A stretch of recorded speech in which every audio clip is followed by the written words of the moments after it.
So hi guys, welcome to this video on logistic regression, on how to build a model on logistic regression. So the first thing to do is to import our libraries. So we have to import pandas as pd, import numpy as np. So these are libraries that are going to use for our data analysis. So run it. So I'm using a Jupyter notebook. So if you are using any other IDE apart from Jupyter notebook, it's the same code and to work for it. It's okay. Our Jupyter notebook is still running, so you can see it from here. It is still, the kernel is still running. From here, the kernel is still running. So okay, let's try to import other ones. So we're going to import cborn as well SNS, then import matplotlib.pyplot as plt. So this is used for our data visualization. Matplotlib inline. So this matplotlib inline represents visualizing our data in Jupyter notebook. Instead of us using plt.show in Jupyter notebook, the same matplotlib inline automatically displays our graph. So now the first thing we'll do is to read our data set. Give it a set to a variable as pd.read underscore csv. So our data set is advertisement.csv delimiter. This delimiter is straight to a comma separated file. So this, our advertisement CSV, is stored already in my system. Oh, okay. What is it called? Okay, advertising CSV. Okay, advertising CSV. So it's here to run. So we can now visualize our data set .head.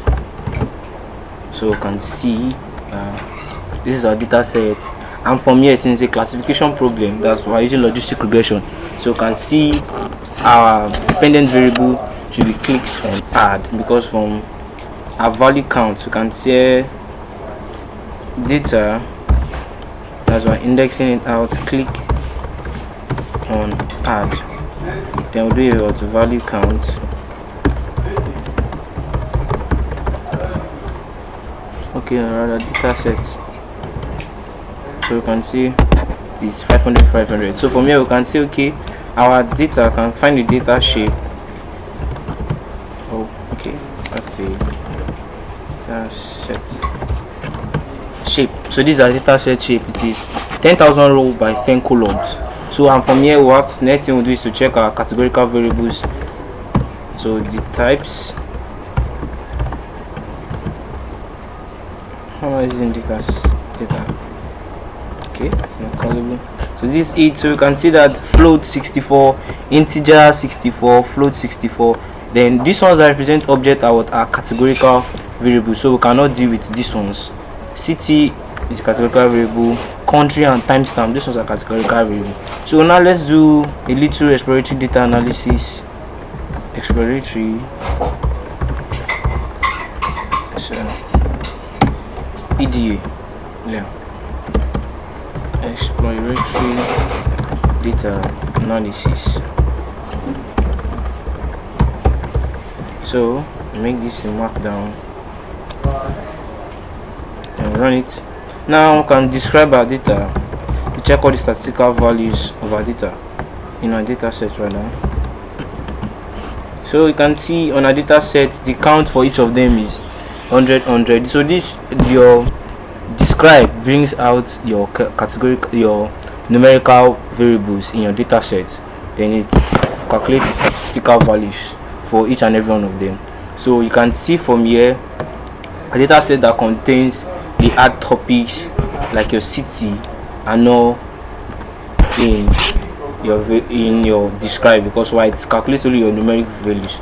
So you can see even from here male was calculated. Why? Because what it is, what from our d types, it is a object, it's an integer, rather it is an integer. So these ones are the two kinds of, you have two kind of numbers in Python. You have float, which represent decimals, while you have integers, which represent whole numbers. So from here now we can describe. So now let's do data visualization of our data. data set. So let's use SNS dot count plot to check how many people clicks on the ad and how many people do not click on the ads. So from here we know what we're working on. Click on ads, so you can see people that clicked on ads, they're basically on same thing, 500. So can specify a hue just like a legend. Let's use data set, let's use our male column as our hue to know. Okay, so people can see from here now people that clicked, people that are not males, because 1 represents male and 0 represents female. So now we can see from people that did not click on ads data set, that did not click on the ad, for the male and female they are almost at the same thing. So we can run other data visualization set. Let's use SNS, let's use joint plot on our data set data. So you can just use shift tab to check your other things, documentation of your distance. So now from here you can just say okay, our data is what our data set. From here our x variable should represent our data set what clicked on ad, and our y should represent age. Then you can say kind equals to x. So you can see this is a joint plot. You can see this is a joint plot showing okay, let's specify here should be our y and here should be our x, so you can get a better of this. Oh, now you can see it. So for the age columns you can see it basically on 30 people that are around the age of 30. Most of them do not like it click because this one is showing a greater hit from this one. So you can do other visualization on it. Just say okay, SNS dot count plot, then you pass in your data, which is your data set, then your y should be a data set indexing out the clicked on ads, because we have to find the relationship to know which of them affect our data set. So then we can go up to check our columns. Okay, let's plot it against the daily time spent on the internet. So we can get something like this.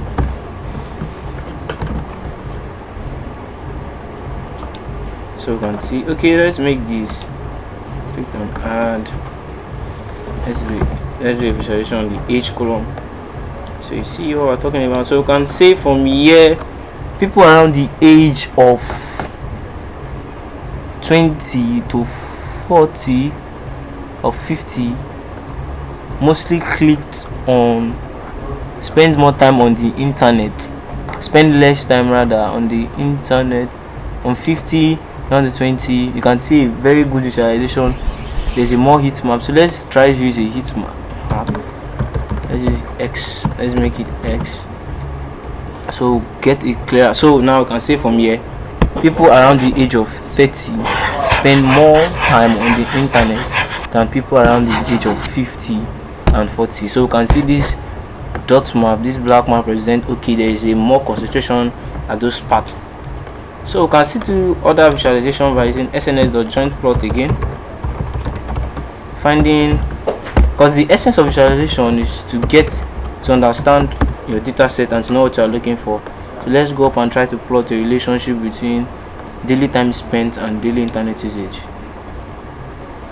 So you can say our y should be what data set daily internet usage, and our x should be what data set daily time spent. Right, correct, spent on site. Okay, spent on site, that's the right one, spent on site. So Python is case sensitive, so we have to be very sure of what we're using. Okay, so okay, on site, so our site was meant to capital letter, not small letter. Let's just do a little plot here. KD. Yes. Okay, still loading. Okay, yes, and now it's load. So you can see from here, the most people around the age of around that spent, people that daily time spent on the website, the people that spend up to 80 hours, basically 60 to 80 hours, and people around this age spend more time on the internet. People that spend 60 to 80 minutes on the internet, they tend to use more data usage. You can see from the visualization, more data usage. So you can go on to do other visualization on it, but our practice for today is meant for logistic regression, building a machine learning algorithm on logistic regression. So what we have to do is next now, let us do a pair plot on our data set. So you can say pair plot to the data set, just pass it in to calculate all our categorical variables for us. The next thing we can just say dot correlation, finding a correlation among our data set. What correlates with each other on the data set. Okay, it's still running. So it's still running. So let's check. Okay, okay, still running. So okay, now yes, we are done. So you can see, you can just go on to extract things from our data set. So this is just a pair plot showing relationship between each and every one of them, horizontally and vertically. So you can just find relationship. So now let's find our correlation between data set. Seen it, so we use a correlation to plot a heat map. So you can see sns.heatmap, open brackets, parenthesis rather, data set dot core. So it should give us, so okay, so we're needing a not equals to true. Not equals to true brings out the this thing. Not equals to true makes them visible, as having figures in our heat map. So to get a better figure, you can just use matplotlib inline plt.figure, get fig size. It takes in a tuple. Fig size equals to this takes in, you can just use 8 then 6. You get a better drawing of it. Okay, this is kind of choked up. 8. So you can see them, you can draw a relationship from any of them. So clicks on add, we can see it's 0.75 correlated to our daily time spent on the internet.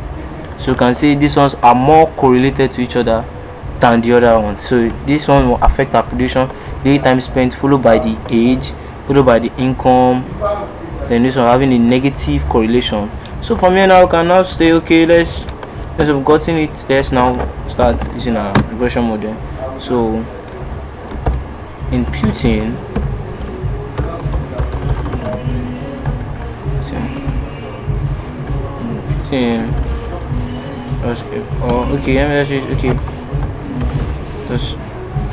so building a machine learning model, machine learning algorithm that we're using.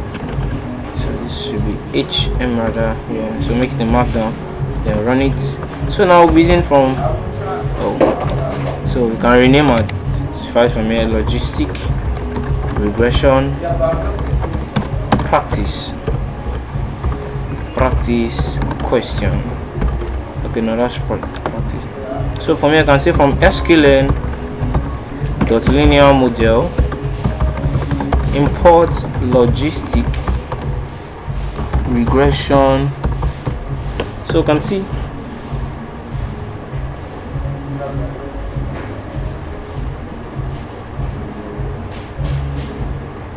so model, okay, now it's run. So from here now we've gotten our model, so you can pass it into a variable. So LR equals to logistic regression, and pass it in parentheses. Oh yes, it's done. So now from here we can import our train test splits as from sklearn.cross validation import train test, then split. Oh, okay, sometimes gives me issue. Let me use this one from sklearn dot model underscore selection import train underscore,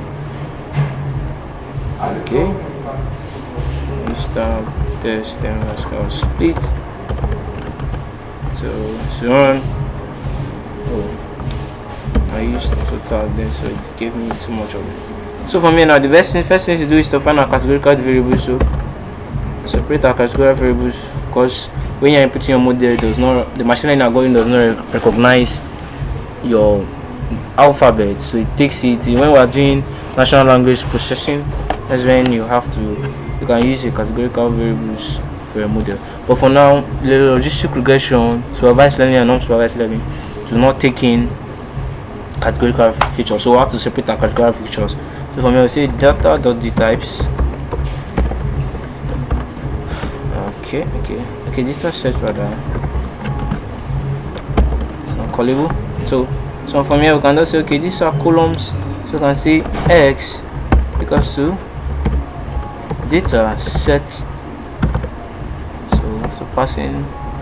So what is daily time spent on site? We have our age, then area, income, then we have our daily internet usage, then we have the mail column, and okay, that's all. So our add part should be our dependent variable, so that's what I think for prediction.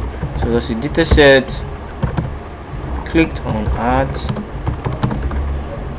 Right, so pass it in. So we've gotten from here now, we'll just use our train underscore test split, then I use that for auto completing. To shift and tab to give me, so I'll just come down here, copy out an example instead of me typing all these xy x this and that. You can just do it, then pass it in here. So you can do something like this, then so I can change it to represent what my values used to be. So you have to use a random set of 72, so you can get the same result. So if I run this, I can say x underscore train to check the shape. So it's divided into 7 and 3. So if I make here 20, okay, I make it 3. If I make here 25, to divide our data into 75% 75 for train, 25 for our test.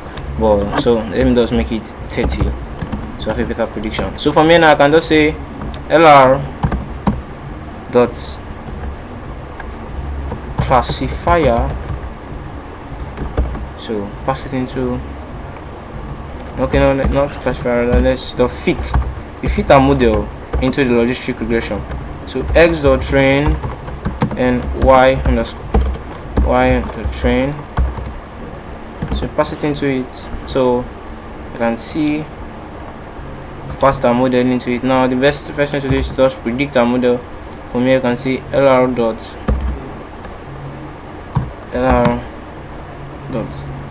predict our x underscore test.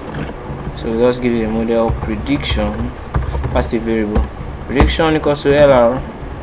So now we'll do from sklearn import dot metrics, import classification reports, then accuracy score, then confusion matrix. So from here now I can say from classification reports you can pass in our prediction, our y underscore test, then our prediction. So we can see from here, okay, let's make a print so it comes out well. So it comes out, yeah. Now we can see we're having a prediction of leaves F1 scores for each recall and precision. So for me now, let's find accuracy. So I also passing y score test and what prediction rather. So we can see our prediction is having addition of 0.9. So we can just make it in percent. So 89%. So that's a very good prediction. So we can still try to make some differences, passing also y underscore test. So these are confusion matrix. So from here we can try to make a little changes from here by saying, okay, let's make it 25, and we'll run everything again. Prediction, okay, it's not changed a bit, so you can see that is affecting prediction. So let's make this 42, let's make it 101. So that's just changed to random state. So we can use all the, so yeah, we are getting a better prediction. So random state also affects our prediction in a little way. So you can see how we change the random state. Oh dear. So let's make it 101.